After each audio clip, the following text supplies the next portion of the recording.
Buenos días a todos y a todas. Un gusto saludarlos en este webinar de la consulta pública por el reglamento Normas de Emisión para Gases de Efecto Invernadero.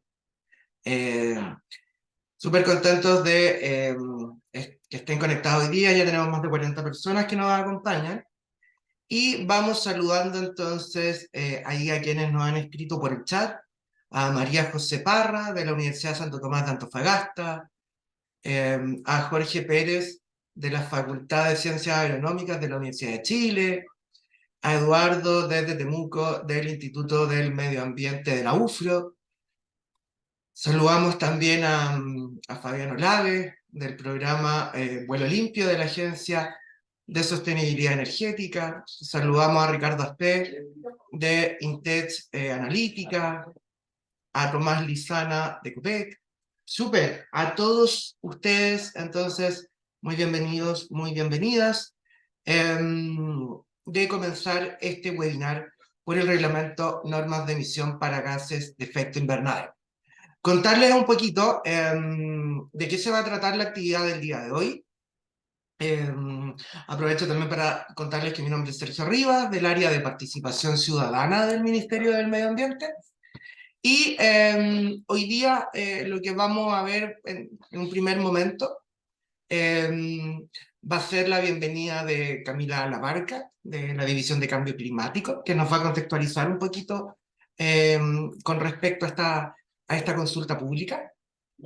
Una vez que Camila nos dé entonces esa bienvenida, ese contexto, vamos a tener la presentación de Germán Venegas, también del área de participación ciudadana, que nos va a contar con respecto al proceso de esta consulta pública, los plazos, las fechas, pero sobre todo y lo más importante es cómo ustedes pueden participar y realizar sus observaciones, sus opiniones, que es uno de los grandes objetivos, grandes motivos de todas estas actividades de la consulta pública, dar a conocer el instrumento y que ustedes puedan hacernos sus opiniones, sus observaciones.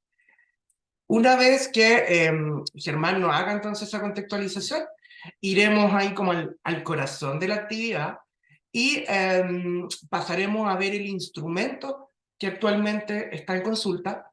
Y para eso tendremos dos grandes momentos. En un primer lugar tendremos el contexto jurídico de Andrés Troncoso de la División Jurídica, y luego con el instrumento en consulta en sí, en donde ahí Andrés Pica, consultor de CGS, que es una de las personas que ha estado trabajando en este tema desde el comienzo, nos contará con más detalle de qué se trata este reglamento. ¿Ya? Y después de las presentaciones, entonces, tendremos un espacio de preguntas para que ustedes puedan hacer todas sus consultas, todas sus inquietudes, que esperamos que sean muchas. ¿Ok? Em, Seguimos saludando, entonces, mientras ahí se siguen sumando más personas. Tenemos a Jocelyn Ávila desde la Municipalidad de Peñarolén, a Ronnie Pantoja desde la unidad de Dentro de Energía de CONAF. Así que perfecto ahí que se vayan sumando más personas. Algunas consideraciones para que podamos sacarle el mayor provecho posible a este webinar. Les pedimos por favor que para todas sus consultas, todas sus dudas, todas las inquietudes que ustedes tengan, las puedan hacer a través de la herramienta o del botón preguntas y respuestas que está aquí en la barra horizontal abajo en el Zoom. Entonces ustedes pinchan ese botón y pueden escribir sus preguntas, sus consultas. ¿Sí?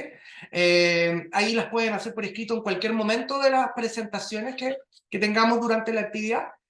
Y la idea es que ese espacio lo dejemos para las consultas, ¿sí? Y que el chat lo sigamos ocupando, así como lo estamos haciendo ahora, para que ustedes puedan saludarnos, presentarse, hacer algún tipo de comentario, interactuar entre ustedes, etcétera, ¿ya? Pero, insisto, la idea es que todas sus preguntas las puedan canalizar a través de este botón y la herramienta preguntas y respuestas, básicamente porque van quedando, para todo el equipo que hoy día estamos desde el ministerio, nos va quedando ordenadito y es mucho más fácil visualizarla para poder intentar responder todas, ojalá, ¿ya?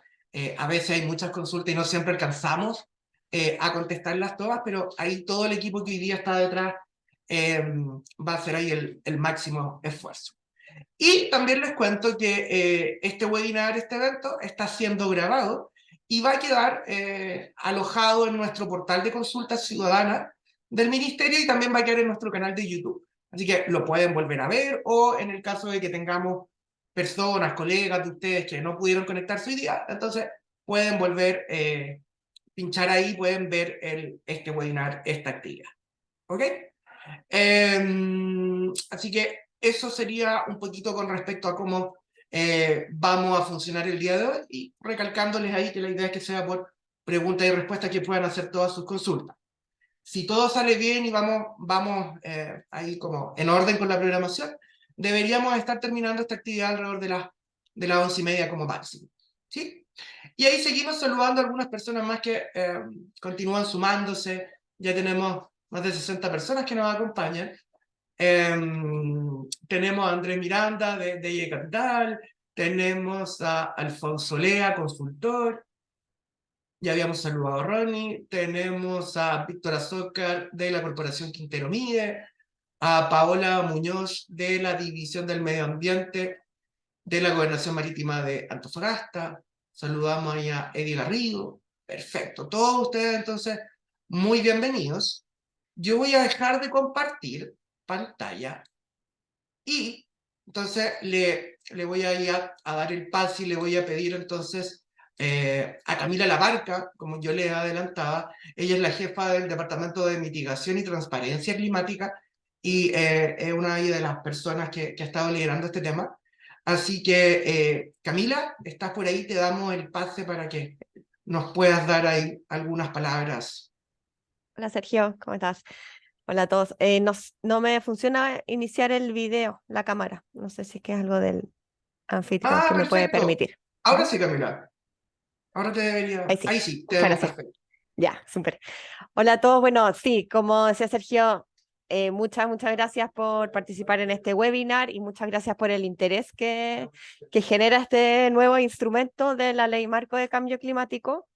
Em, ya estamos hace algunos meses ya trabajando con el apoyo de una consultora, porque este es un tema nuevo para el país y también a nivel mundial no es algo muy conocido, entonces necesitamos harto apoyo ahí para poder avanzar en este tema de las normas para emisiones de gases de efecto invernadero.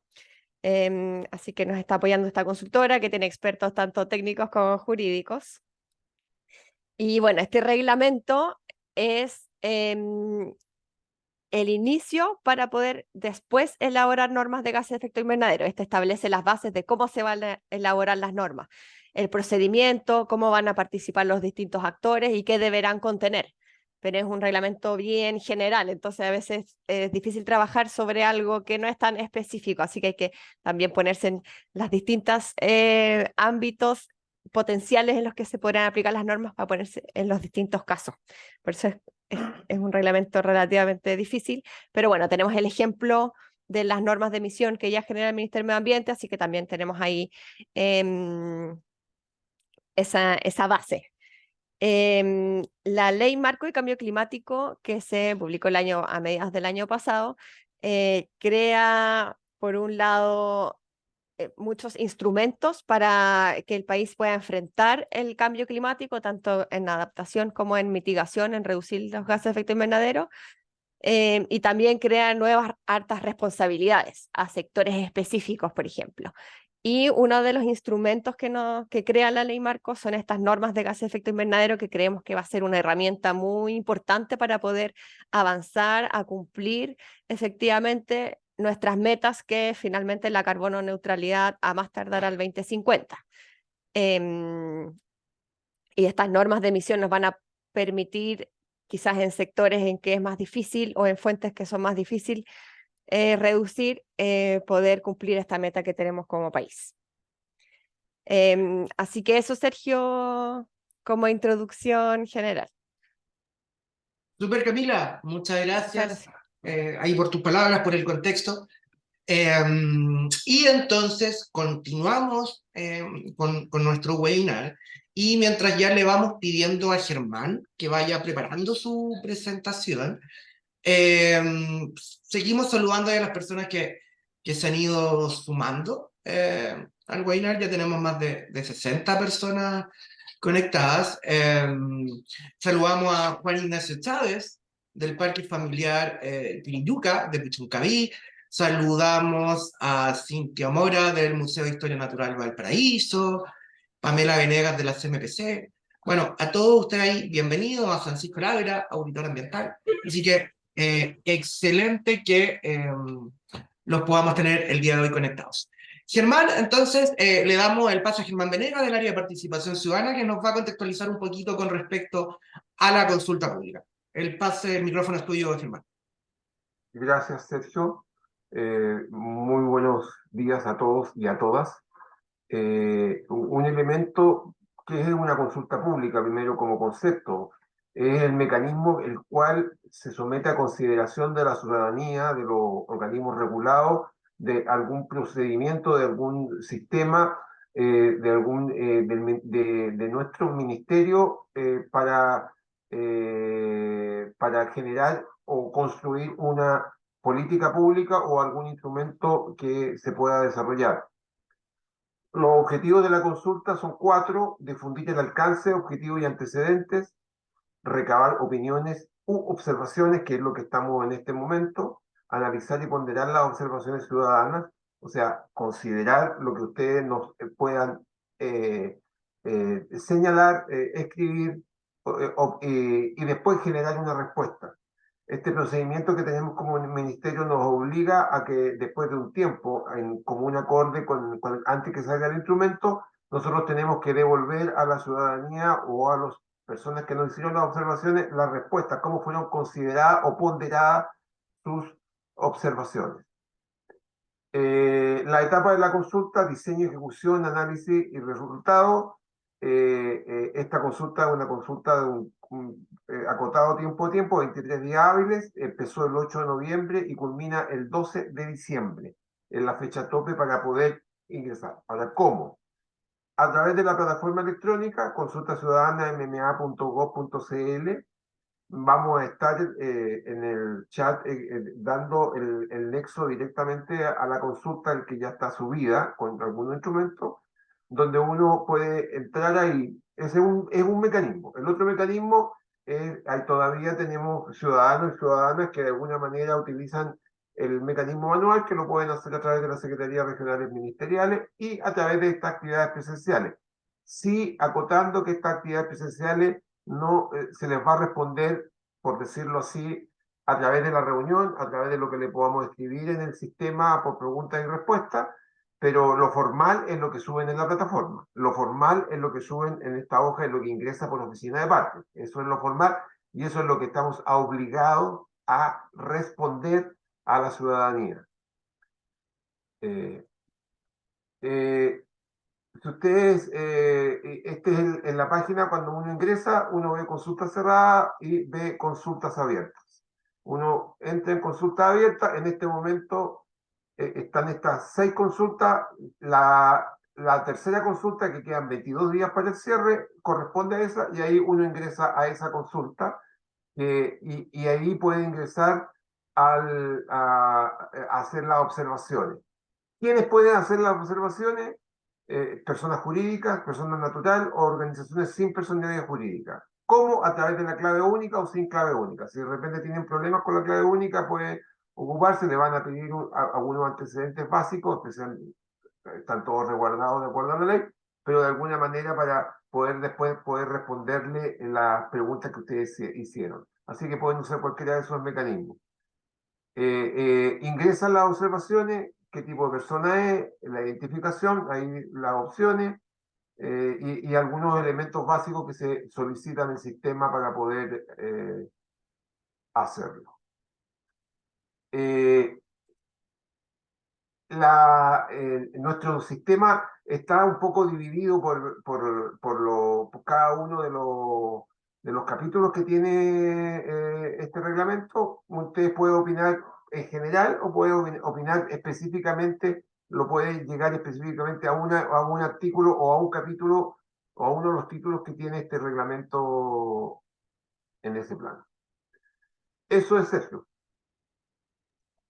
Súper, muchas gracias, Germán, ahí por contarnos los plazos y cómo las personas pueden participar y dejar sus observaciones, su comentario en esta consulta pública. Y bueno, reiteramos ahí la invitación que hacía Germán y escribimos ya en el chat el portal, o sea, el enlace para que puedan entrar al portal de consultas ciudadanas del ministerio y puedan revisar ahí el instrumento en consulta, pueden ver la minuta y lo más importante, por supuesto, pueden hacer sus observaciones. Así que buenísima.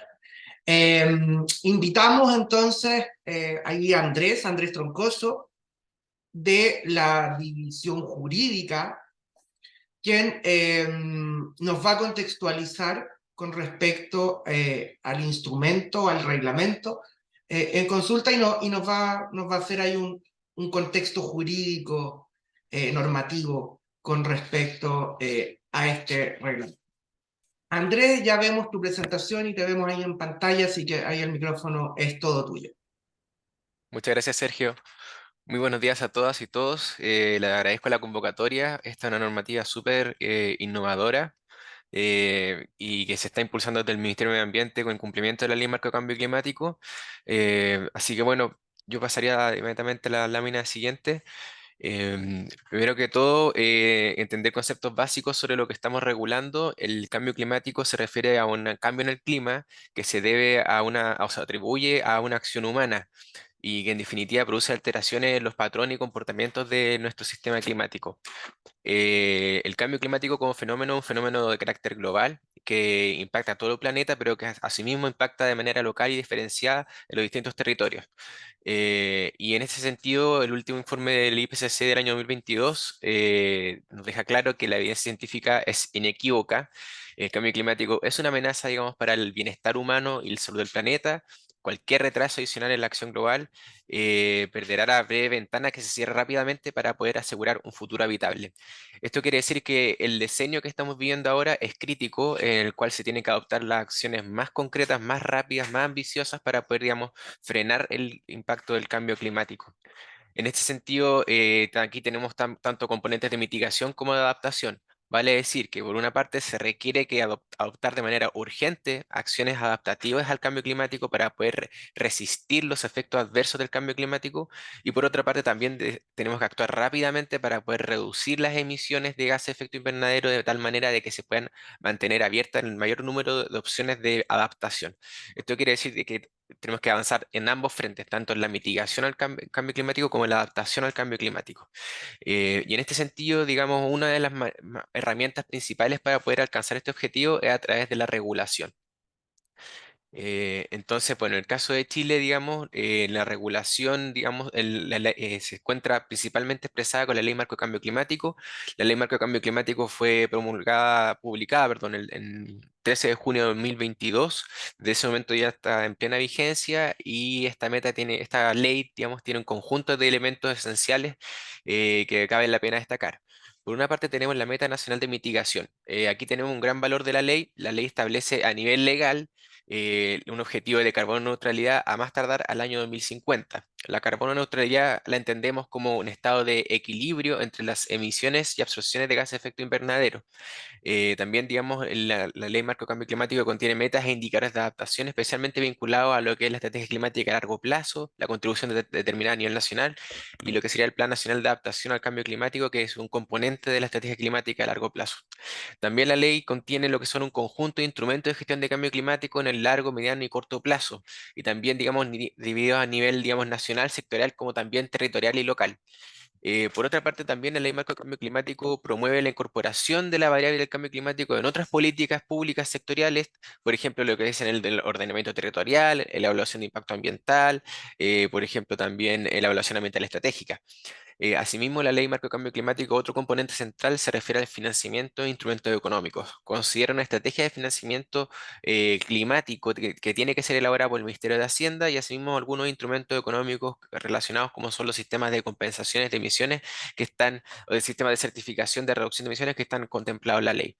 Asimismo, considera sistemas de información, especialmente un gran sistema nacional de acceso a información y participación ciudadana sobre cambio climático y asimismo un conjunto de subsistemas, digamos, que van a permitir en materia de mitigación o adaptación, digamos, poder recabar información. Aquí tenemos, por ejemplo, lo que es el Sistema Nacional de Inventario, de Perspectiva, también tenemos lo que es la plataforma de adaptación climática, que actualmente se llama Atlas de Riesgo Climático, que permite, digamos, identificar amenazas y riesgos en materia de adaptación, entre otros sistemas. Y finalmente, la institucionalidad del cambio climático, aquí esto es muy importante porque lo que se hace a través de la ley es crear una nueva institucionalidad, de cierta forma, organismos que ya desarrollaban funciones en materia de cambio climático, se formaliza esto, digamos, se le entregan competencias y responsabilidades concretas a estos organismos que ya ejecutaban, desempeñaban funciones en materia de cambio climático, como asimismo también se crean nuevas instituciones en materia de cambio climático que permiten apoyar a los organismos que ya están desarrollando este tipo de políticas. Em, la siguiente presentación, por favor. Bueno, otro elemento muy importante de la Ley Marco de Cambio Climático se refiere a los principios que están establecidos en esta ley. Esto es algo bastante novedoso porque, por ejemplo, la Ley 19.300 consideraba principios, pero en lo que sería el mensaje de la ley. Aquí lo que se ha hecho es establecer los principios dentro de la ley. Si bien por una parte puede pensarse que esto podría restringir un poco el ámbito de aplicación de los principios, sí es muy práctico tenerlos positivizados, escritos, digamos, en una ley para efectos de que puedan ser utilizados por los distintos operadores jurídicos.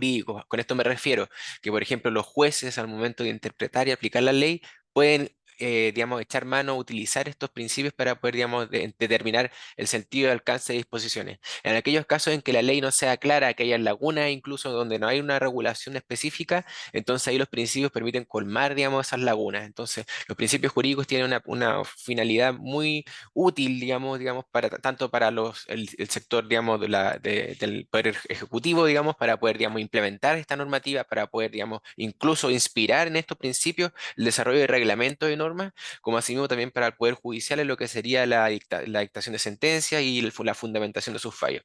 Aquí solamente no vamos a revisar todos los principios, son 12 principios nuevos, pero vamos a revisar solamente algunos, por ejemplo, el principio científico, lo destaco en el sentido de que nos mandata que todas las decisiones en materia de cambio climático, las políticas, planes, programas, acciones, se basen en la mejor información científica disponible.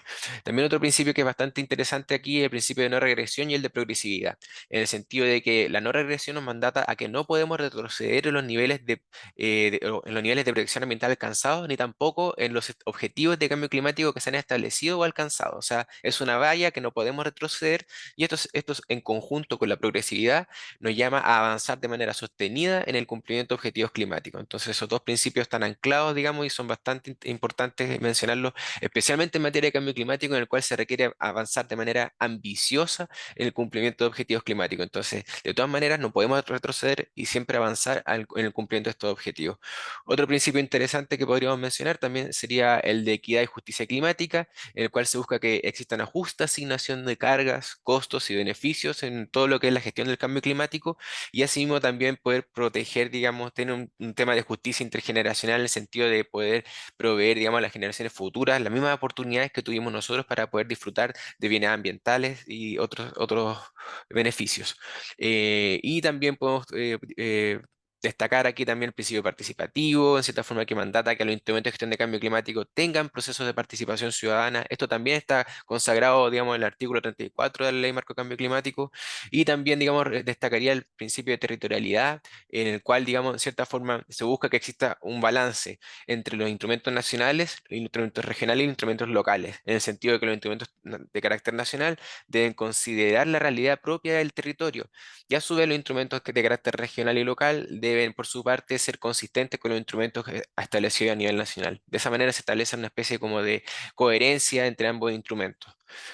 No vamos a desarrollar todos los principios, pero estos son los principios que yo podríamos destacar principalmente.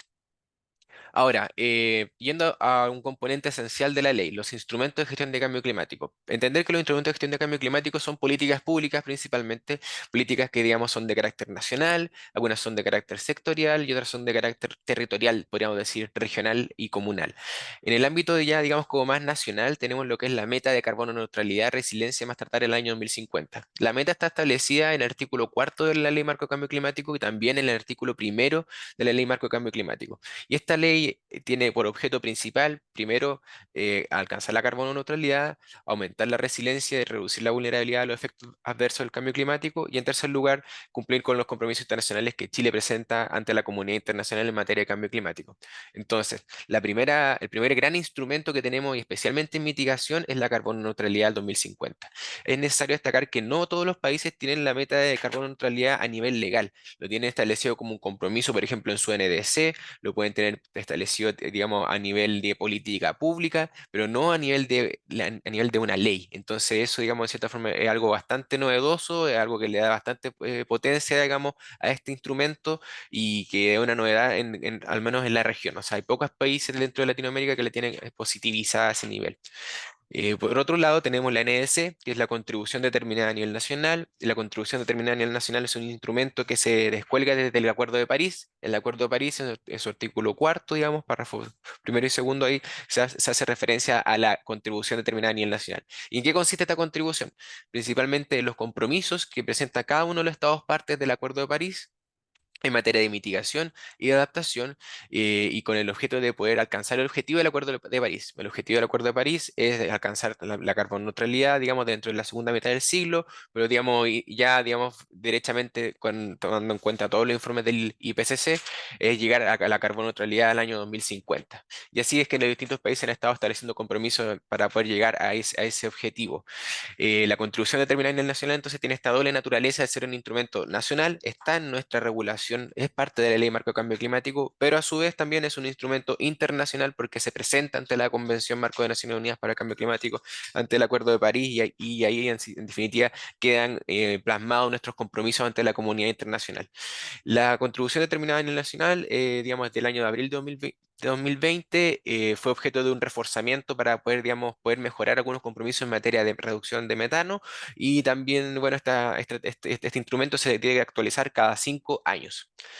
Por otra parte, bueno, como tenemos estos compromisos que están a nivel internacional, ¿cómo hacemos para poder bajarlo a nivel nacional? ¿Cómo hacemos que estos compromisos que nosotros estamos estableciendo con la Convención, con el Acuerdo de París, sean obligatorios a nivel nacional? Esto se hace a través de la estrategia climática a largo plazo. La estrategia climática a largo plazo es otro instrumento que está dentro de la Ley Marco de Cambio Climático, pero que también el Acuerdo de París nos llama a elaborar estrategias de largo plazo. Entonces también esta estrategia en cierta forma da cumplimiento con el compromiso internacional de elaborar estrategias.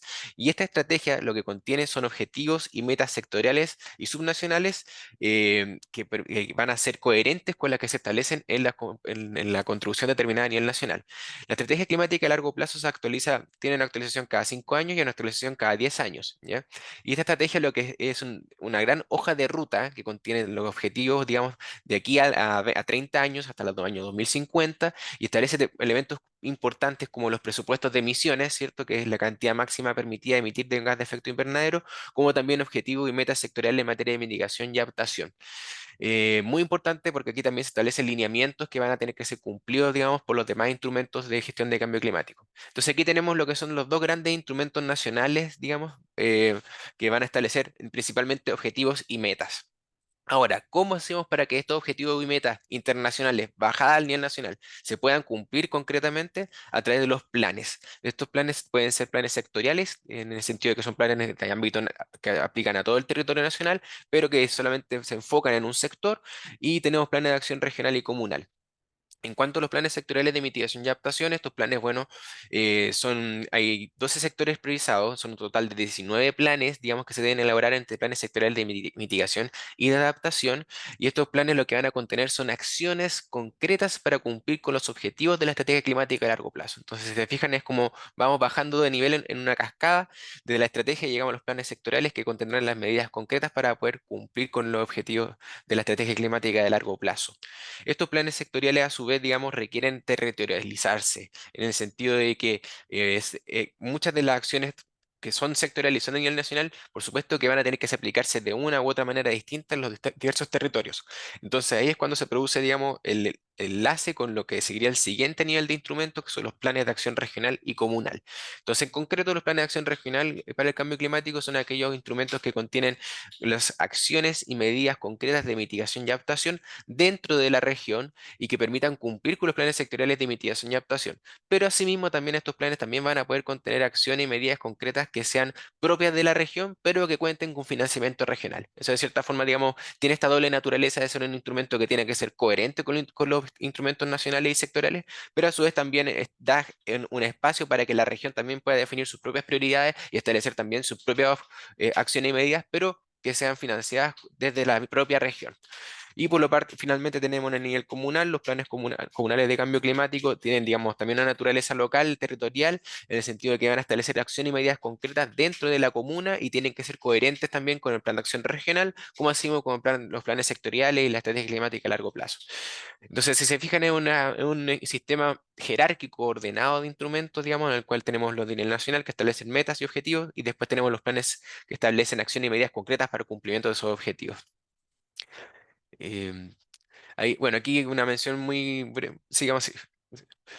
Bueno, aquí una mención muy breve a los instrumentos, a los planes sectoriales principales que se tienen que elaborar, que tienen los planes de mitigación y adaptación, pero hay que también hacer el alcance que hay varios planes que tienen que ser elaborados por un mismo ministerio. Entonces, de cierta forma, si bien son 7 planes de mitigación, 11 de adaptación, tenemos 12 sectores priorizados. Ya, de cierta forma, digamos, van a terminar siendo los que van a elaborar planes sectoriales. Asimismo, la ley habilita que los planes sectoriales de mitigación y adaptación, cuando sean elaborados por un mismo organismo, puedan elaborarse conjuntamente. Entonces vamos a tener, por ejemplo, planes que sean de mitigación y adaptación conjuntamente.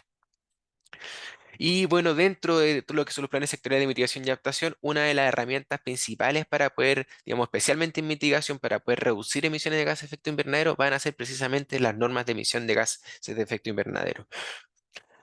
Ahora, en cuanto a la gobernanza, muy rápidamente, aquí tenemos la gobernanza a nivel nacional, a nivel central. El Ministerio del Ambiente se encuentra en el centro de este esquema porque efectivamente cumple un rol prácticamente en todos los instrumentos de gestión de cambio climático.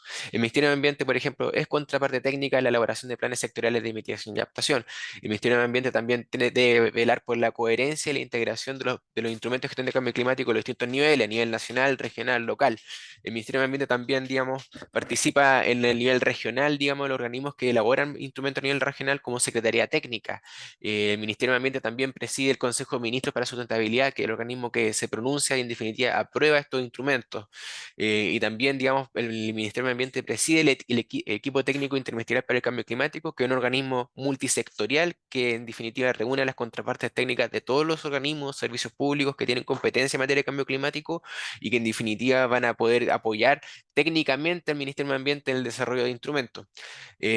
Por otro lado, tenemos también a otros ministerios relacionados con el cambio climático, que son en definitiva las autoridades sectoriales. Estas autoridades sectoriales están identificadas en el artículo 17 de la Ley Marco de Cambio Climático. Son principalmente ministerios que tienen la responsabilidad de elaborar planes sectoriales de mitigación o de adaptación al cambio climático. Estos ministerios son un total de 10 ministerios. Entre ellos se encuentra el Ministerio de Medio Ambiente también y son los principales responsables de elaborar los planes sectoriales de mitigación y adaptación.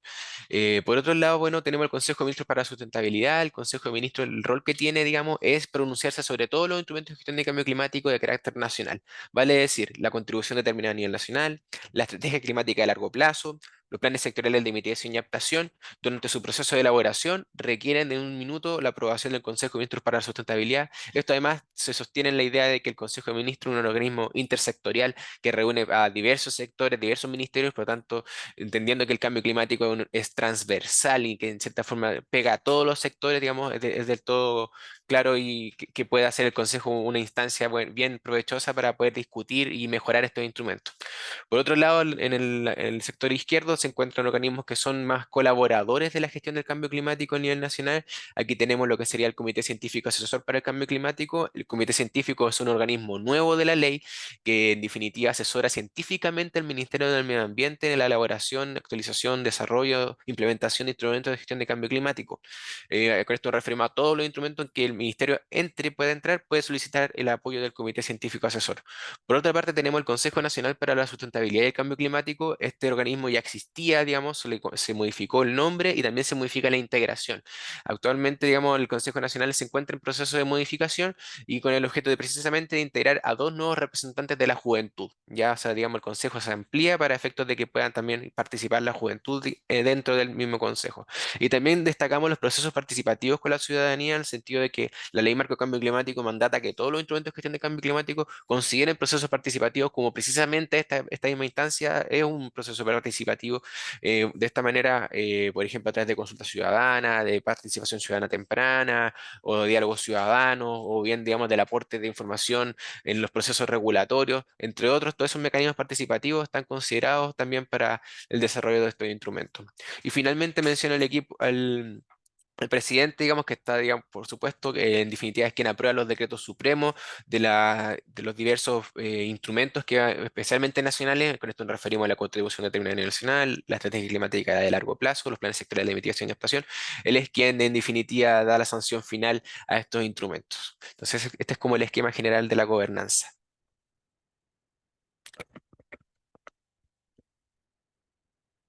Y bueno, eso sería todo en la introducción, más que nada normativa general. Ahora, digamos, en detalle sobre todo lo que se refiere al reglamento de normas de emisión.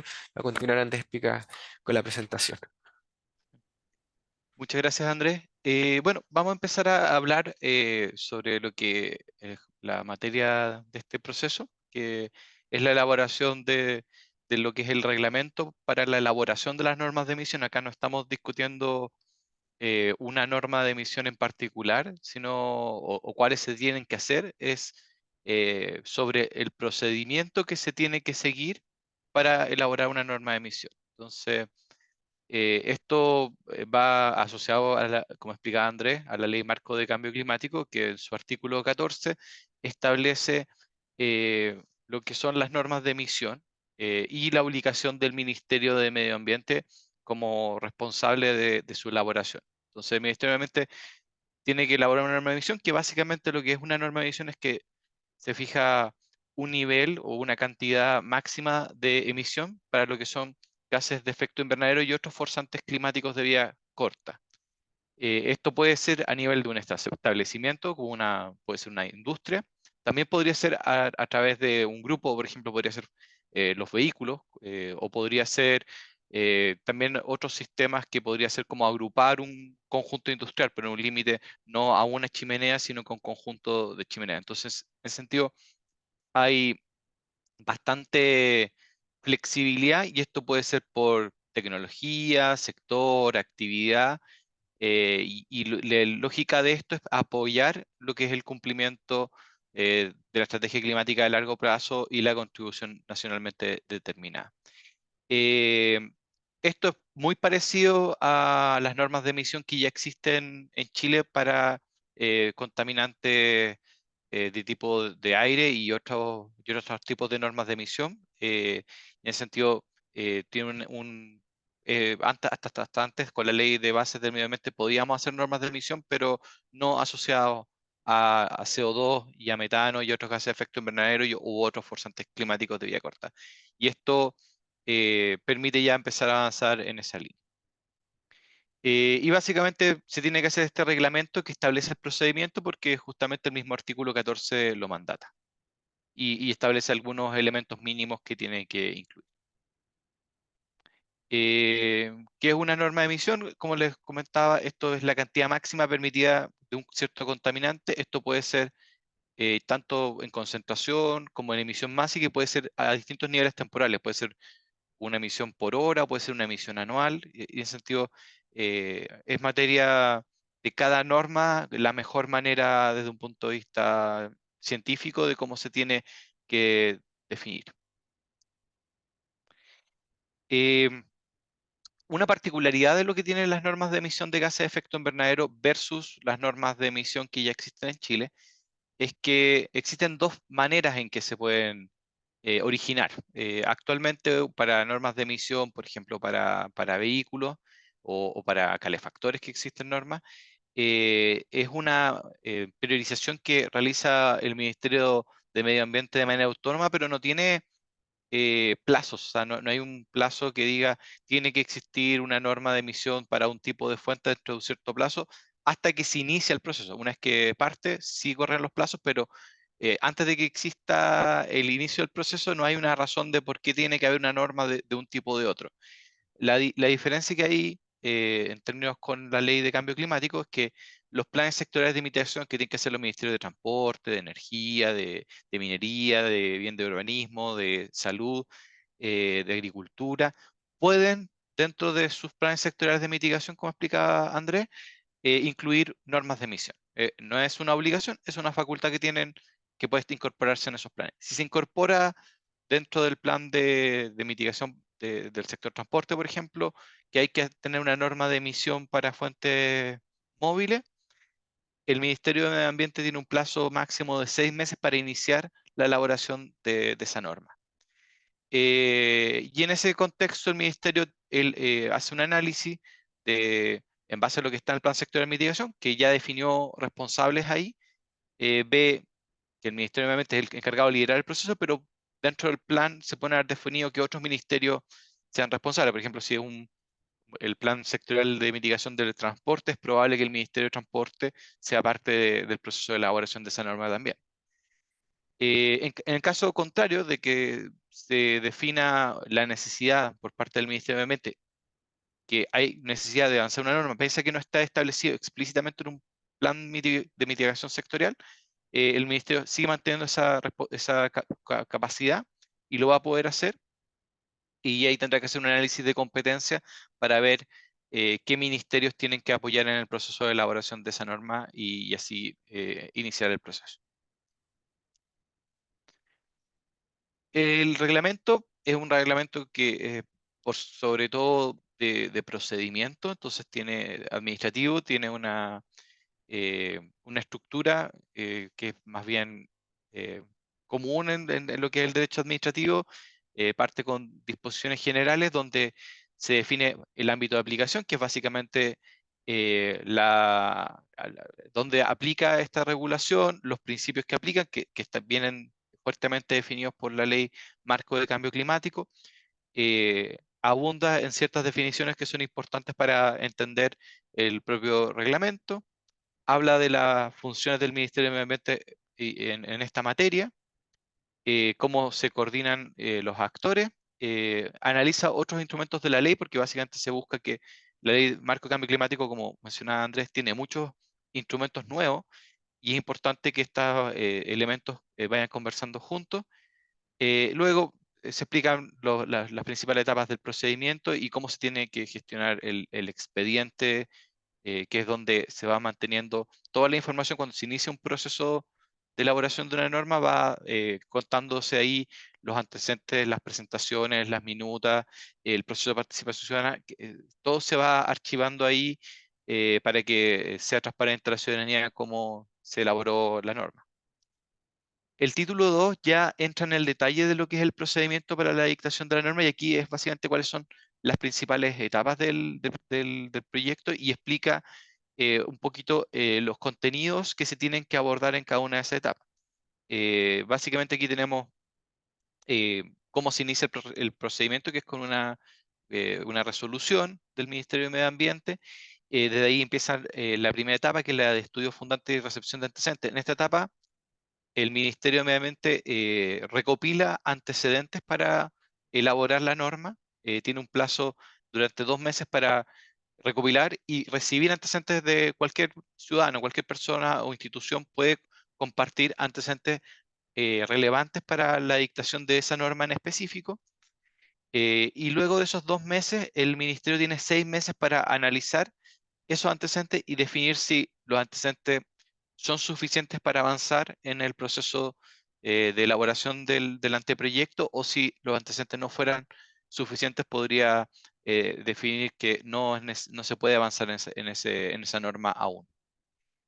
Luego viene la explicación de lo que son los comités operativos y los comités operativos ampliados, que son, el comité operativo es como eh, una institución que se crea en el reglamento básicamente porque no existe porque la ley lo pida, y que básicamente el comité operativo es el grupo de organismos públicos que están a cargo de la elaboración de la norma, y es el espacio donde se trabaja intersectorialmente para elaborar la norma, y aquí es importante entender que el comité operativo es una organización que se crea para cada norma. Si vamos a tener una norma, por ejemplo, que afecta a rellenos sanitarios, va a haber un comité operativo que no va a ser necesariamente el mismo que trabaja para hacer una norma de transporte, porque se entiende que pueden haber ministerios distintos. Entonces, para cada, en función de los responsables que hablamos anteriormente, que se identificaron, se constituyen el comité operativo, y existe también el comité operativo ampliado, que acá,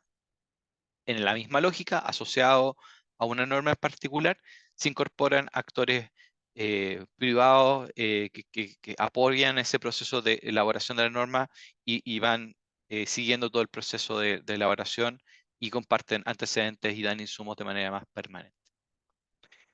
Hay una etapa en la cual se revisa la relación de las normas de emisión con otros instrumentos, y el vínculo con los planes sectoriales de mitigación en particular.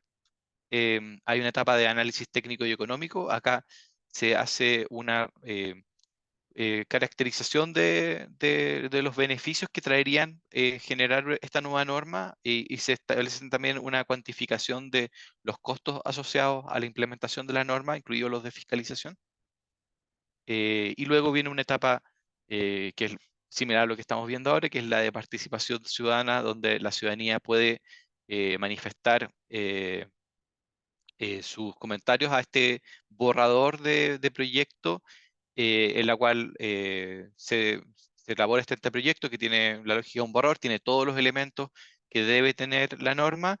Es una primera versión que luego la ciudadanía tiene la oportunidad de dar su visión, y en función de eso el ministerio tiene que responder a todas esas observaciones y generar una versión modificada que se ajuste y sea mejorada en función de lo que la ciudadanía ha expresado. Luego hay un elemento más administrativo que dice lo mínimo que tiene que tener toda norma de emisión. Luego una sección que explica los procedimientos y criterios para el cumplimiento y revisión de las normas.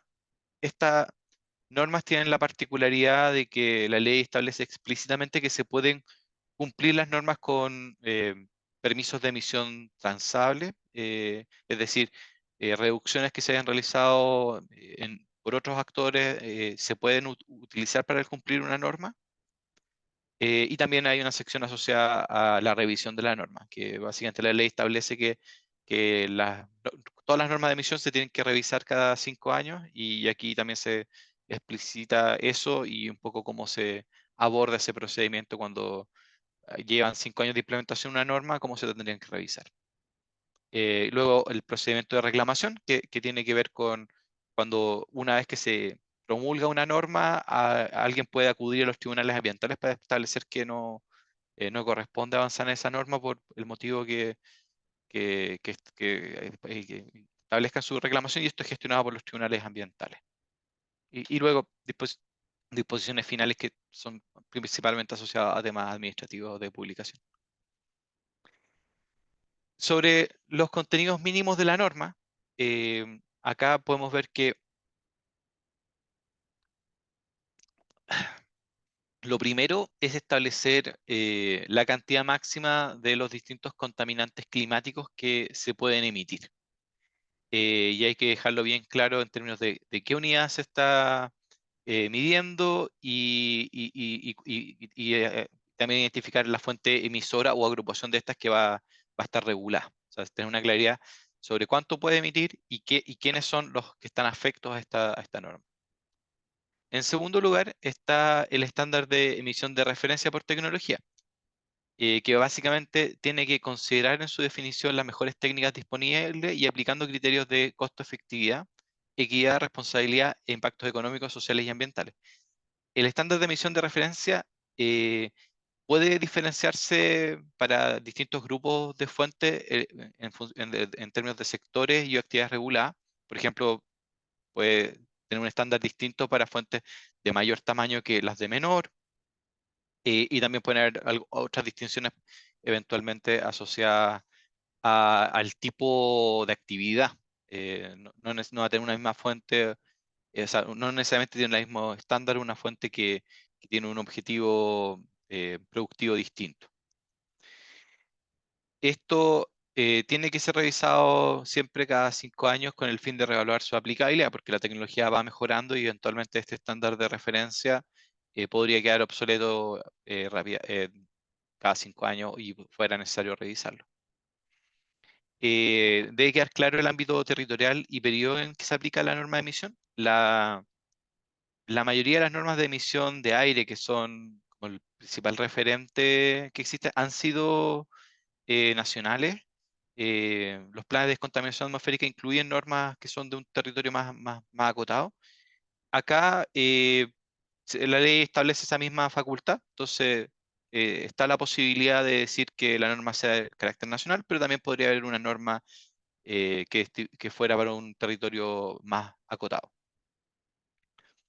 Sinergia, tiene que estar siempre identificada la sinergia con otros instrumentos de gestión de cambio climático y calidad del aire. Y acá lo que se busca también es para tener en consideración eficiencia en función de los regulados, porque si tenemos, por ejemplo, una norma que aborda, por ejemplo, fuentes de transporte, y ya existe una norma de calidad del aire al respecto, sería bueno que el proceso asociado a la norma de gases de efecto invernadero aprovechara y fuera consistente con lo que está pasando en calidad del aire para que, por ejemplo, cuando se vaya a medir el cumplimiento, se utilice las mismas instancias, las mismas tecnologías en la medida que eso sea posible. Y describir claramente cuáles son los gases de efecto invernadero y forzantes climáticos que están afectos por esa norma. O sea, una norma en particular puede considerar todos los contaminantes climáticos o podría considerar solo algunos de ellos. La progresividad, acá un poco en línea con los principios que hablamos asociados a la ley, una norma tiene que considerar la progresividad y eso implica que, por ejemplo, puede haber un valor inicial de implementación de la norma que quizás es menos exigente, pero que la exigencia de ese valor va creciendo en el tiempo. Por ejemplo, en los primeros años puede haber un valor, pero ya 3 años más adelante se espera que el valor sea más exigente para lo que es el cumplimiento. Establecer los objetivos y metas en relación a otros instrumentos de la ley de cambio climático. Claridad sobre las fuentes que están reguladas.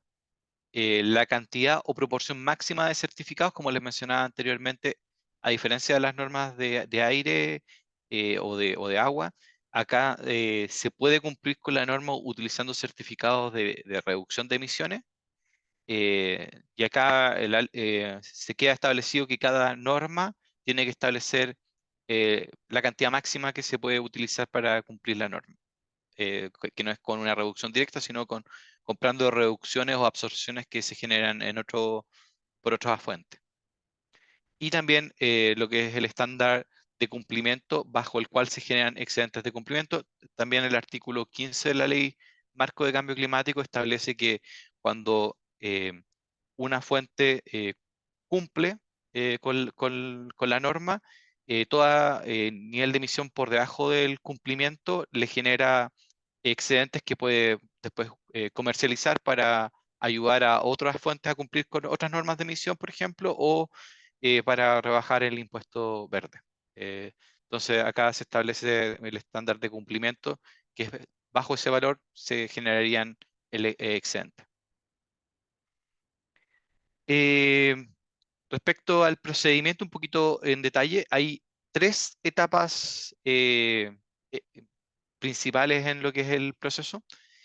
Siempre se va a partir elaborando el anteproyecto, que es la etapa más extensa, que tiene que ver con recopilar los antecedentes, constituir los comités operativos, hacer el análisis técnico-económico, consultas a organismos y entidades públicas y privadas, hasta terminar con lo que es el borrador de lo que sería la norma de emisión. Luego viene la etapa de participación ciudadana, que es donde se consulta a la ciudadanía y se hace además, explícitamente la ley mandata el rol del Consejo Nacional para la Sustentabilidad del Cambio Climático y la generación de un informe previo del Comité Científico Asesor para el Cambio Climático, que es este organismo nuevo que mencionaba Andrés, que se crea con la ley. Entonces, estos 2 organismos también participan en el proceso, además de cualquier ciudadano.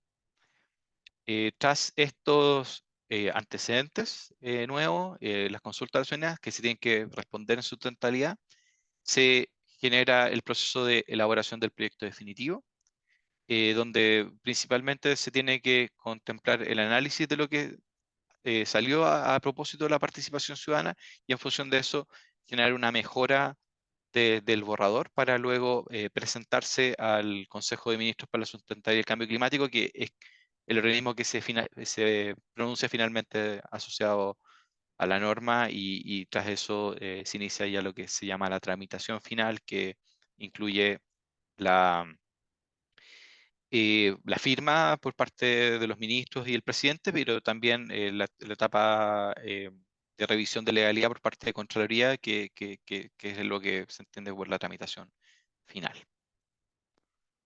Yendo un poquito más en detalle sobre el anteproyecto, como les mencionaba, el plazo total, a partir del momento que se publica la resolución de inicio, no puede exceder 12 meses. En esta etapa está claramente una etapa de revisión de antecedentes y la constancia de lo que se llaman los estudios fundantes. Acá, como les decía, hay 2 meses en que se pueden recibir antecedentes y luego hasta 6 meses que el ministerio tiene para analizar estos antecedentes para decir si avanza o no en el procedimiento. Luego todo este proceso es acompañado desde la resolución de inicio por los comités operativos y comité operativo ampliado si se constituyera. Eh, y eh, como les decía, la coherencia con los planes sectoriales de mitigación, realizar por parte del Ministerio de Medio Ambiente un análisis técnico y económico considerando la situación actual y la situación con anteproyecto de norma. Como les decía, hay que caracterizar los beneficios ambientales sociales y hay que, bueno, cuantificar los costos de implementación de la normativa por parte de los regulados y por parte del Estado en términos de fiscalización. El anteproyecto de norma tiene que contener todos los elementos que va a tener la norma. Básicamente es un borrador final, entre comillas, porque no puede faltarle ningún elemento. Así que lo que está en los contenidos mínimos tiene que estar en este anteproyecto. Un poquito más sobre los comités y subcomités operativos. Como les comentaba, el Ministerio de Medio Ambiente crea y preside los comités operativos. El comité operativo agrupa actores que son públicos, pero que son quienes llevan el proceso de elaboración de la norma, son quienes discuten los antecedentes, son quienes deben evaluar cuáles son los estándares más recomendados y sustentan y rebaten un poco el análisis técnico que va llevando el ministerio. Luego, esto también es una facultad de crear los comités operativos ampliados y una particularidad de esto es que se mantiene al mismo comité operativo y se agregan actores que son actores de la ciudadanía y que tienen que contemplar al menos una diversidad donde tienen que haber representantes del empresariado, representantes de ONG sin fines de lucro en ámbito ambiental, representantes de los trabajadores, representantes de centros académicos independientes o que estudien o se ocupen de materias ambientales, científicos de universidades chilenas. Entonces tiene que haber al menos 5 tipos de actores que se suman a lo que está en el comité operativo para la elaboración de la norma. Este comité operativo ampliado genera antecedentes y observaciones más de manera permanente. La etapa de consulta pública tiene un plazo de 60 días desde la publicación de la resolución que la inicia y que se comunica el anteproyecto a la ciudadanía. Acá se tienen que hacer actividades un poco similar a lo que estamos haciendo acá, donde se comparte la información, se hacen talleres, se hacen presentaciones, se abren los portales para que la ciudadanía pueda hacer comentarios a través de las secretarías ministeriales o de manera online. Y esa información es también acompañada por, como les mencionaba anteriormente, el Consejo Nacional para la Sustentabilidad del Cambio Climático tiene que dar su opinión sobre la norma en discusión y adicionalmente también se puede considerar las opiniones de los consejos consultivos regionales de medio ambiente y tiene que contar con el informe previo elaborado por el Comité Asesor para el Cambio, Comité Científico Asesor para el Cambio Climático. Sobre el proyecto definitivo, como les decía anteriormente, acá hay un plazo de 120 días, donde el principal tiempo de esto está asociado a revisar, porque básicamente hasta el último día de la consulta pública la ciudadanía puede hacer sus observaciones. Entonces, el ministerio tiene que revisar todos sus antecedentes, responder todos esos antecedentes y generar una versión modificada en base a lo que la ciudadanía ha manifestado y en ese periodo se tiene que citar al Ministerio de Medio Ambiente, o sea, al Consejo de Ministros por la sustentabilidad por parte del Ministerio de Medio Ambiente para tener una reunión donde se les presente el anteproyecto y ellos se pronuncien finalmente sobre este documento final. Esto un poquito resume el proceso. Básicamente acá tenemos los 12 meses del anteproyecto, los 60 días de la participación ciudadana y finalmente los 120 días del proceso de elaboración del proyecto definitivo. Aquí un poquito el resumen. Acá esto está. Voy a hacerlo al tiro porque esto se quedó pegado. Esto no va. Fe de ratas. Sí, la tramitación final no tiene un plazo explícito, dado que depende de la toma de razón de Contraloría, que no tiene un plazo, pero básicamente ya esto puede tomar menos tiempo o más tiempo, va a depender un poco del proceso de revisión. Pero en teoría, Contraloría tiene que hacer un control de legalidad, ¿no? Que todo lo que se está planteando en la norma tengan las atribuciones legales los actores, no puede cambiar cosas que sean de contenido. Eso,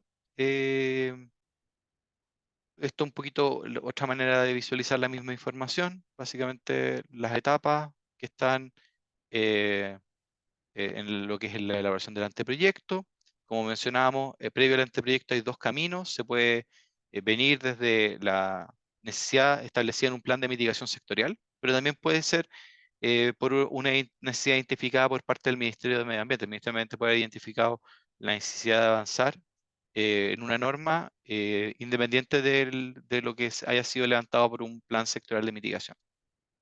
Y en ese sentido se hace este análisis de competencia para ver quiénes serían los actores públicos que serían parte del comité operativo para la elaboración de este anteproyecto. Entonces, luego los 12 meses del anteproyecto, como recordando de nuevo la consulta pública tiene un plazo de 60 días, luego la etapa de proyecto definitivo, que como decía es básicamente responder y ajustar en función de lo que menciona la ciudadanía en la etapa de consulta pública. Y finalmente ya lo que es la tramitación final, que es tras la firma del decreto supremo y la toma de razón por parte de Contraloría. Eso son un poquito los plazos. Esto también un poquito busca generar un resumen de lo que es la gobernanza de la elaboración de una norma de emisión, donde vemos que el Ministerio de Medio Ambiente tiene la principal responsabilidad de elaboración y tiene que liderar el proceso, pero va acompañado del comité operativo que está, va a depender de cada norma va a tener un comité operativo distinto que va a contar con el apoyo de otros organismos públicos que tengan competencia. Y esos van a trabajar en conjunto en lo que es la elaboración. Y el comité operativo ampliado, que tiene los mismos actos del comité operativo, pero se le suman entidades u organismos privados, ellos apoyan este proceso generando también antecedentes que van ajustando el documento mientras están elaborando lo que sería el anteproyecto de norma de emisión. En la etapa de consulta pública entra a actuar también el Comité Científico Asesor para el Cambio Climático, que genera el informe previo a la norma de emisión. El Consejo Nacional para Sustentar el Cambio Climático genera observaciones a la norma de emisión en la etapa de consulta pública. Los consejos consultivos regionales del medio ambiente, si correspondiera también, toman un rol. Esto, por ejemplo, si hubiera una norma que tuviera un carácter territorial a una región en específico, sería pertinente consultar a los consejeros de esa región. Tenemos la Superintendencia de Medio Ambiente, que establecido por ley es el organismo encargado de la fiscalización de las normas de emisión asociadas a la Ley Marco de Cambio Climático, y es quien va a fiscalizar y verificar que se cumpla la norma. Y la ciudadanía tiene varios roles. Tiene, por un lado, la posibilidad de entregar antecedentes y realizar observaciones, tanto en la etapa de anteproyecto como en la de consulta pública. Puede aportar lo que es la elaboración de la norma de emisión.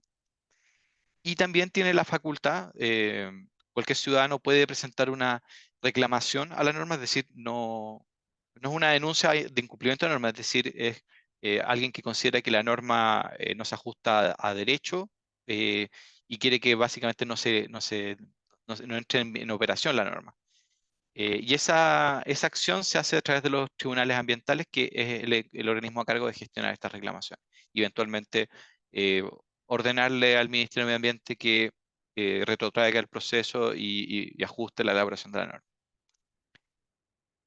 Eso siempre que se haya ya entrado en vigencia. Y por otro lado tenemos el rol del Consejo de Ministros para Sostener el Cambio Climático, que es el organismo que se pronuncia finalmente sobre el proyecto definitivo de la norma, y es básicamente tras esto se entiende que es la aprobación final para que la norma inicie su proceso de entrada en vigencia, siempre que no haya después una reclamación en los tribunales ambientales. Este es un poquito el diagrama de los distintos actores que participan en el proceso de la elaboración de la norma de emisión.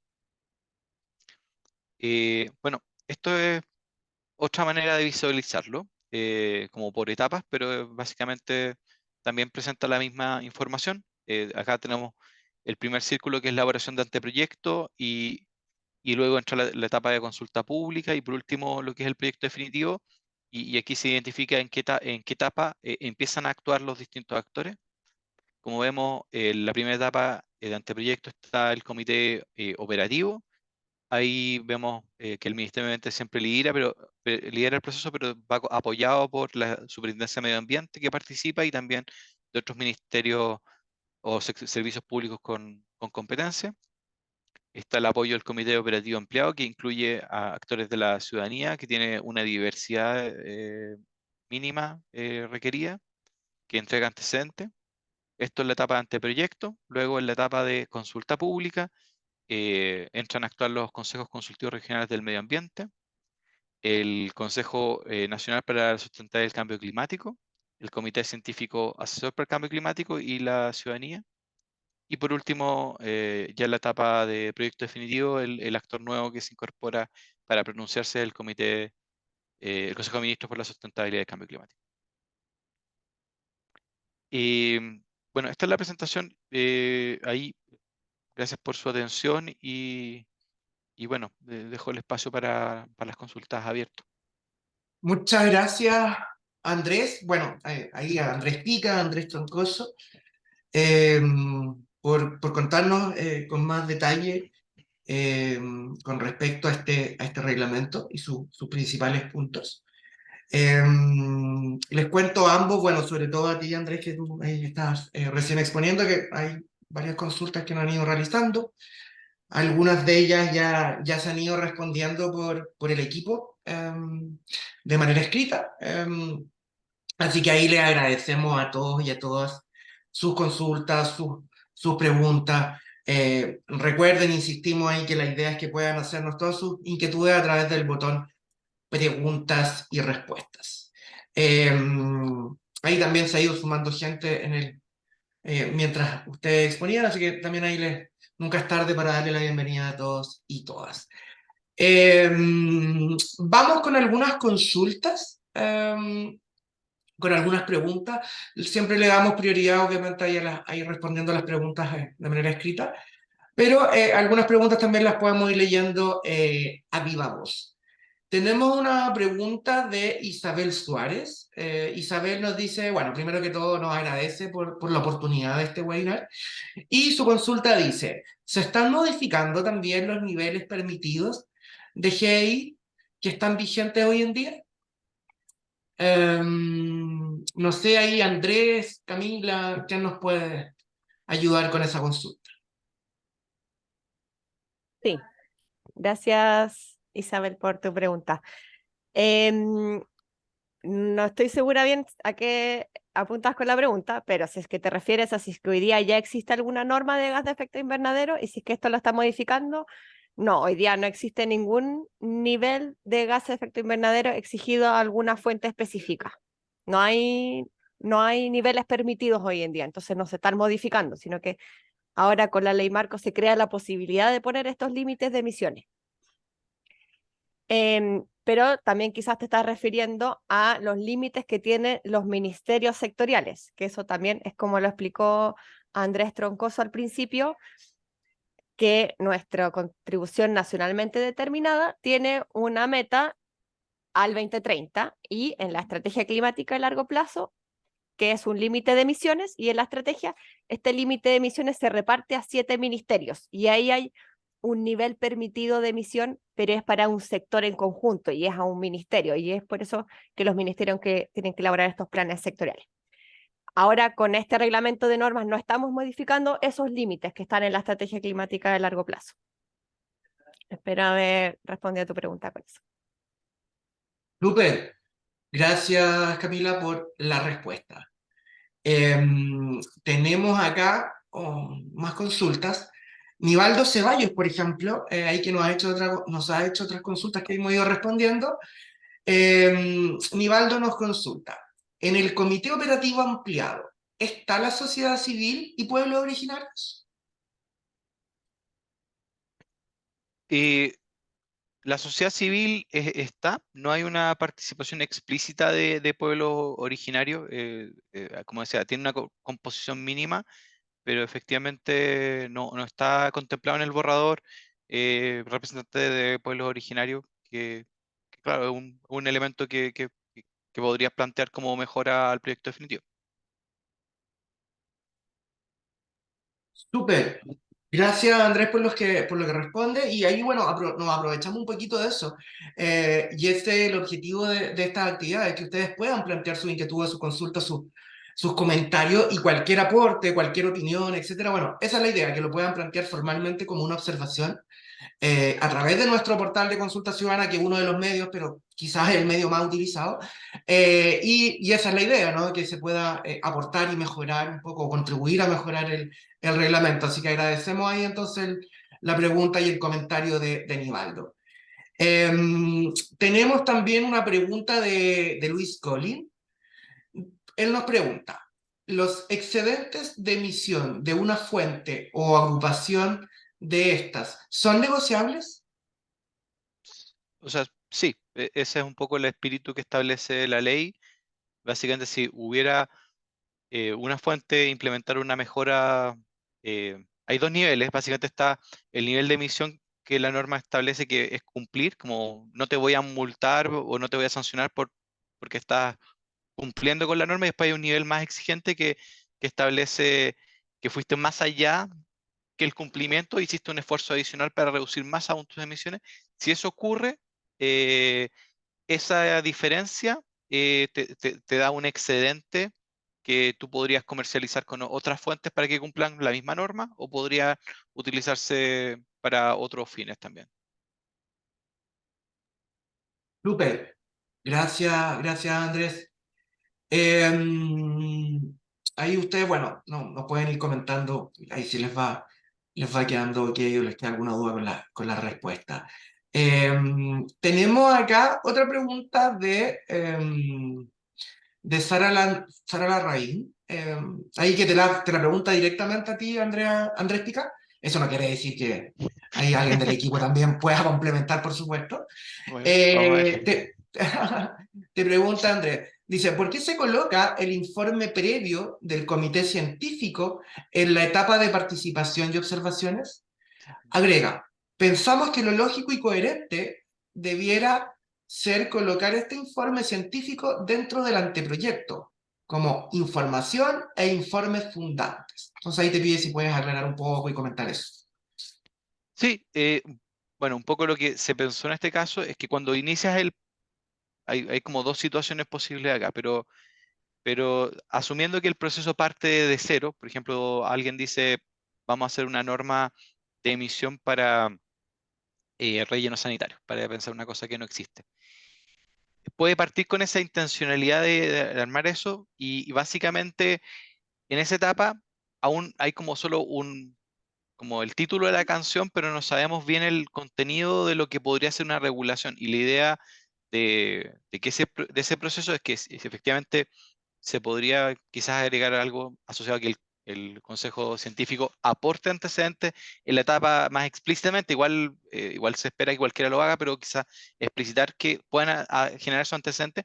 La idea del informe previo es que sea sobre un borrador, porque básicamente lo que estamos buscando es que el pronunciamiento del Consejo Científico Asesor se hace sobre lo que ya se está sometiendo a consulta, porque si lo hacemos antes, existe como un poco el riesgo de que el comité haga un informe previo y luego se genere un documento que sea distinto a lo que se discutió en ese momento. Entonces, un poco el espíritu de eso es que es como una lógica un poco como de revisión de pares. Se genera un borrador que lo elabora el ministerio dentro de sus responsabilidades, pero después le dice a ese borrador que ya tiene una propuesta clara, que el Consejo Científico Asesor se pronuncie sobre eso, que ya es un borrador definitivo, cosa que los antecedentes que tenga para decir que si no le gusta o tiene críticas al documento, sea sobre la versión final y no sobre una versión que aún estaba de carácter preliminar. Ese es un poquito el espíritu de haberlo puesto ahí. También hay abierto a que se hagan comentarios de cómo se cree que se podría mejorar ese proceso.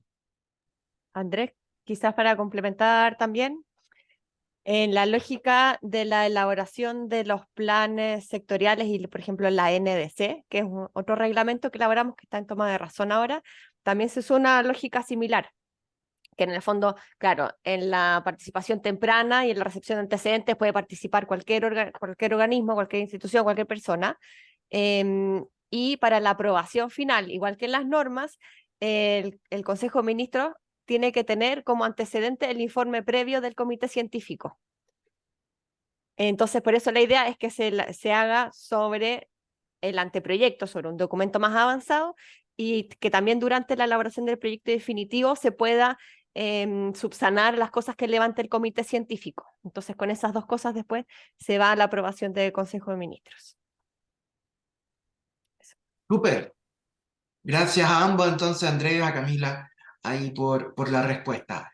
En el chat también Isabel, que nos había hecho una consulta y comenta que le comenta a Camila y que le quedó clara la respuesta, así que agradece. Aprovechando una consulta que también nos hacen que nos hacen de Natalie, recordarles que tanto esta grabación, que tanto el webinar, como todas las presentaciones que se han expuesto, van a estar en el portal de Consulta Ciudadana, que ahí hemos ido dejando en el chat y que lo vamos a volver a hacer en lo que quede de esta actividad. Así que para que puedan revisar nuevamente la grabación y puedan ver las presentaciones. ¿Ok? Eso. Tenemos ahí varias consultas. También veo una mano levantada.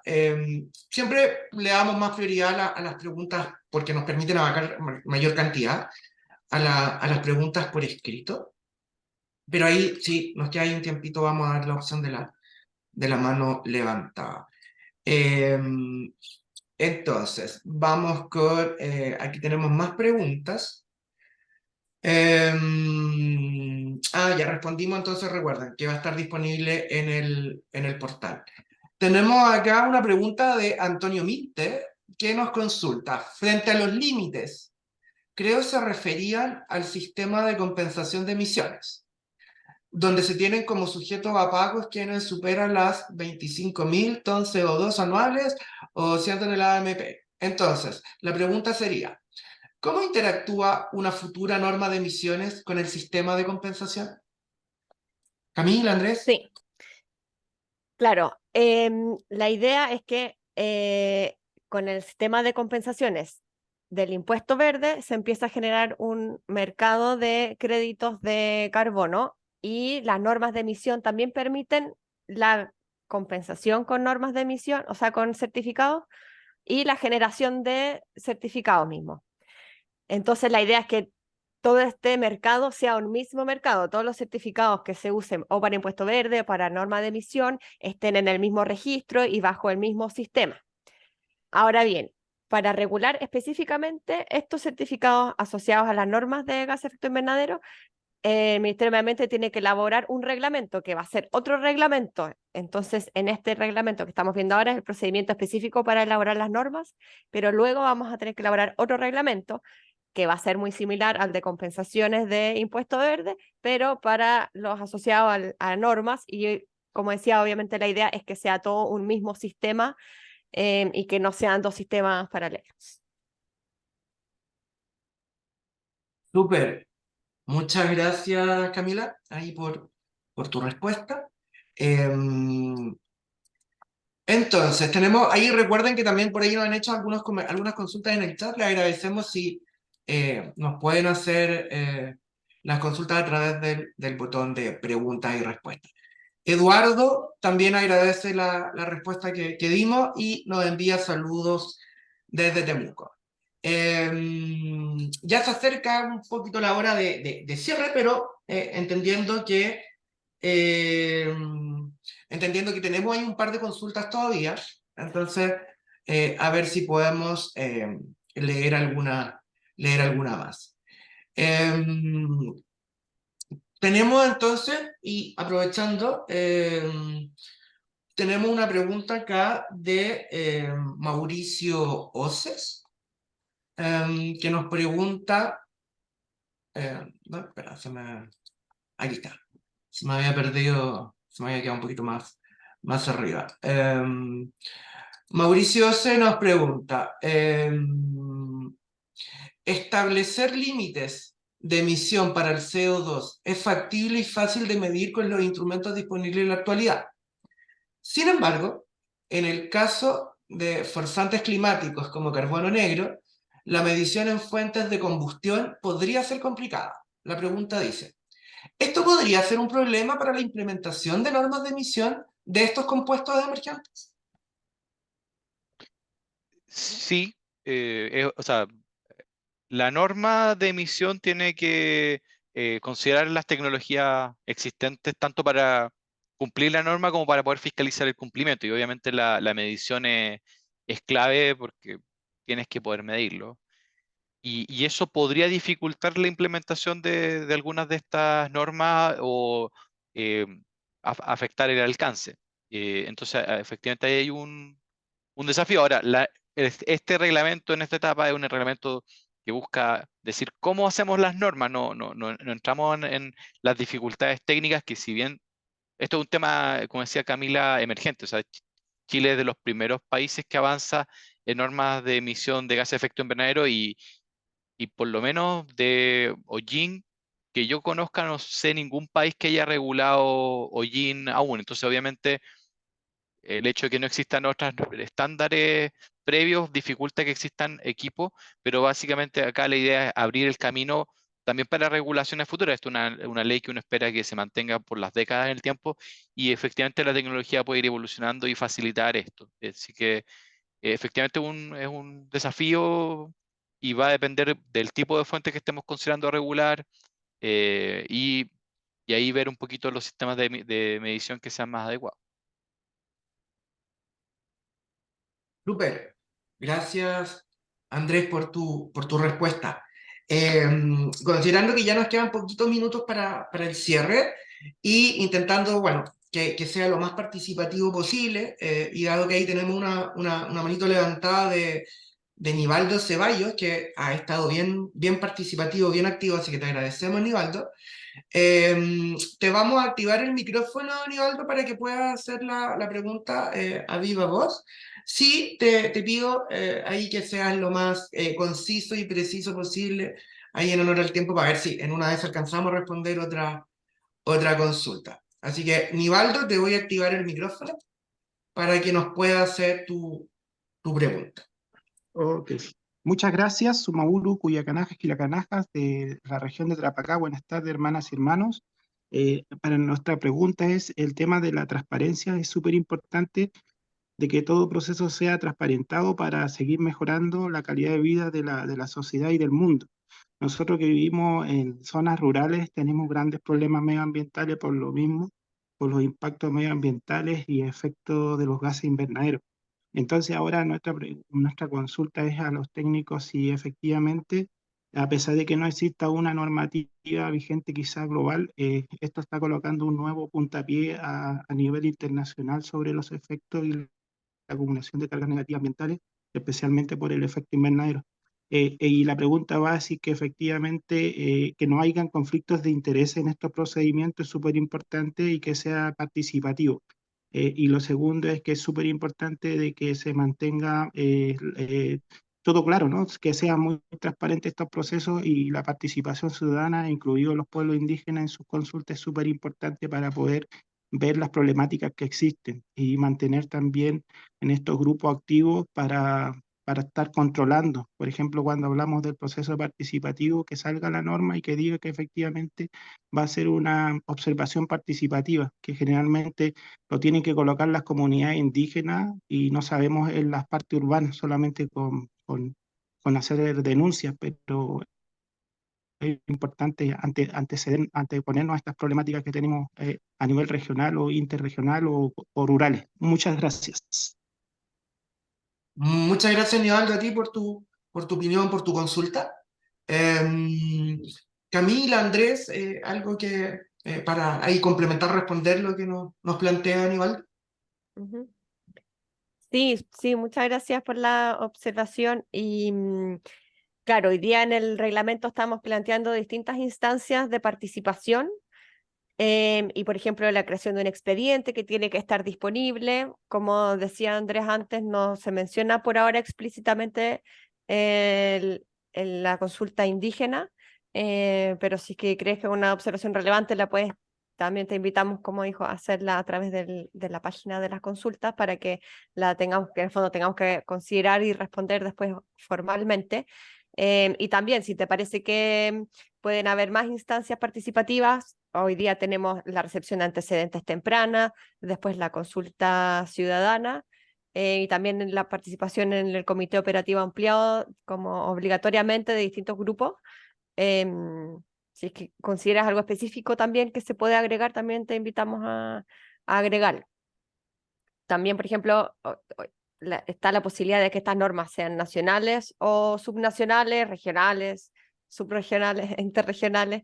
Entonces, en estos casos también, si es que hay grupos específicos que tengan que participar para estos casos, considerando que tienen que incorporar criterios territoriales como uno de los principios de la Ley Marco de Cambio Climático. También se podría hacer, hoy día no tiene como alguna participación específica, además de los consejos consultivos regionales que se les debe preguntar por sus observaciones durante la elaboración de la norma. Eso. Súper.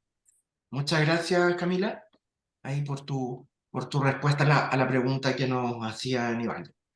Ya estamos pasaditos algunos minutos hay un poquito la hora que nos habíamos propuesto para dar por finalizado este webinar, considerando ahí los compromisos de todos los presentes. Así que mientras, bueno, voy a agradecer y quizás les voy a ir a devolver el paso un poquito a Camila o a Andrés si quieren cerrar con alguna idea para terminar la actividad. Agradecerles a todos y a todas su participación. Tuvimos más de 80 personas conectadas. Muchas gracias por las preguntas, por las consultas, por las inquietudes. Intentamos ahí responder a todas o a la gran mayoría. Le agradecemos también ahí un poco al equipo que estuvo como tras bambalina, entre comillas, respondiendo, a Francisca, a Gonzalo. Así que muchas gracias a todos y a todas. Solo como algunos datitos ahí, recordar que tanto las presentaciones como este webinar, esta actividad, la grabación, va a estar disponible en el portal de Consulta Ciudadana. Yo creo que al final del día o sí mañana ya a primera hora van a estar disponibilizados para que ustedes lo puedan revisar. Así que agradecerle a todos por sus comentarios, sus opiniones. Ahí, bueno, Juan Ignacio Chávez en el chat nos escribe muy buen webinar. Macarena Avilés nos pone gracias, súper claro. Catherine también ahí refuerza lo que dice Nivaldo, que es súper importante incluir a los pueblos originarios. Así que ahí invitamos y reiteramos que si les parece pertinente hacer esa observación. Así que agradecemos a todos y a todas. Y ahí yo le doy el pase a Camila por si quiere alguna idea complementar para despedirnos. Sí, claro, bueno, muchas gracias, Sergio. Claro, este reglamento como es tan general, como decía al principio, es difícil a veces hacer comentarios, es como que hay que ponerse en los distintos casos, como el tema, por ejemplo, de los pueblos originales, si estamos pensando en normas muy nacionales, es más difícil a veces como tener esas consideraciones, entonces también es muy importante recibir las distintas observaciones porque se ponen en distintos casos. Y eso, los invitamos a participar, a agregar sus observaciones.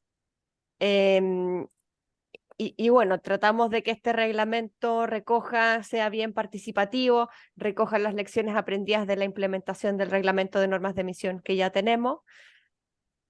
Y así que esperamos que podamos tener después buenas normas de emisión en base a este reglamento. Eso, Súper, gracias. muchas gracias Camila. Ahí reiteramos los agradecimientos a los expositores, a Andrés Troncoso, a Andrés Pica, a Germán Venegas. Así que súper, estamos en contacto entonces ahí para las próximas actividades y los invitamos entonces a todos a hacer sus observaciones a través de nuestro portal. Que estén muy bien, muchas gracias, nos vemos. Nos vemos. Chao, gracias.